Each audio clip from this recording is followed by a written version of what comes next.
చిత్తూరు జనసంద్రమైంది. వెల్లువెత్తిన సమైక్యవాదులతో పలమనేరు పరవశించిపోయింది.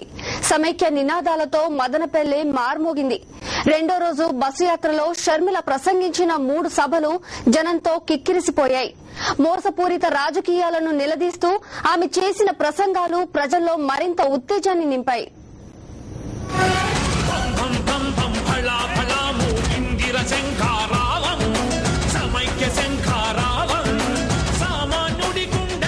సమైక్య శంఖారావం రెండవ రోజు తిరుపతి నుంచి బయలుదేరి చిత్తూరు చేరుకున్నారు షర్మిల. చిత్తూరు, పలమనేరు, మదనపల్లెలలో ప్రసంగించారు. ఆమె అడుగుపెట్టిన ప్రతి చోట సమైక్యవాదులు ఘన స్వాగతం పలికారు.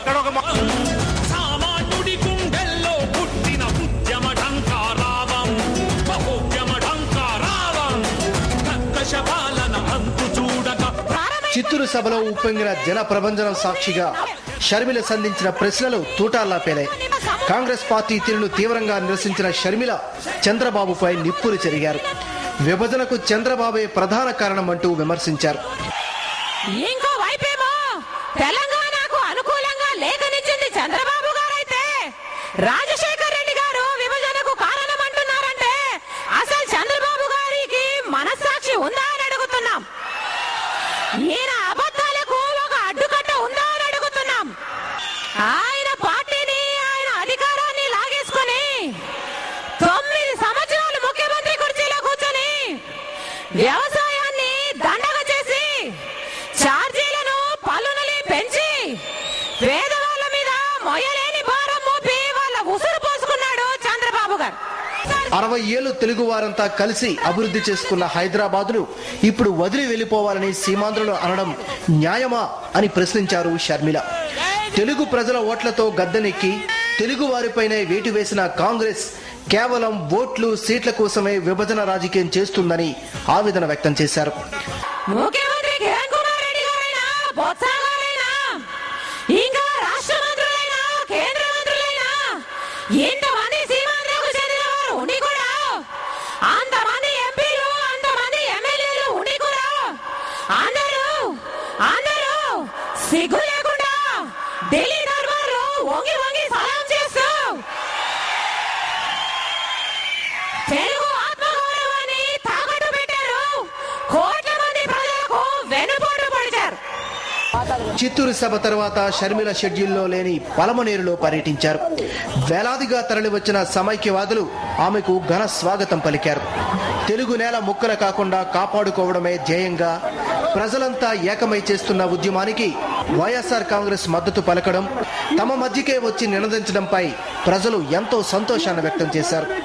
ప్రజల మనిషిగా వెలుగొందిన మహానేత అడుగుజాడలో నడుస్తున్నారంటూ కొనియాడారు.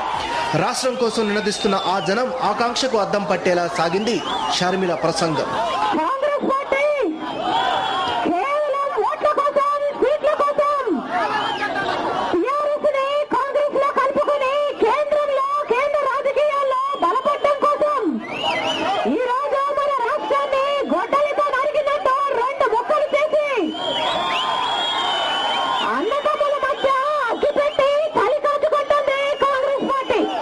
పలమనేరు సభ అనంతరం పుంగనూరు మీదుగా షర్మిల మదనపల్లె చేరుకున్నారు.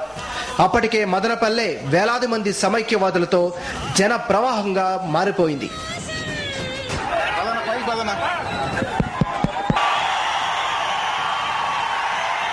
జన ప్రభంజనానికి అభివాదం చేస్తూ మాట్లాడిన షర్మిల రాష్ట్ర విభజనలోకి వైఎస్ పేరును లాగేందుకు ప్రయత్నించిన కాంగ్రెస్, టీడీపీల వైఖరిని తీవ్రంగా తప్పుపెట్టారు.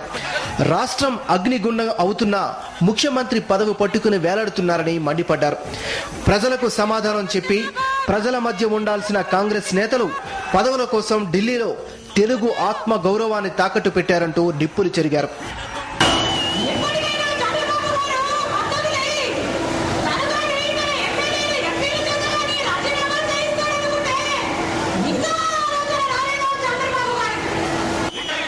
సమైక్య శంఖారావం రెండో రోజు షర్మిల పర్యటించిన ప్రతి చోట, ప్రసంగించిన ప్రతి సభలోనూ జనం వెల్లువలా కదలి వచ్చారు.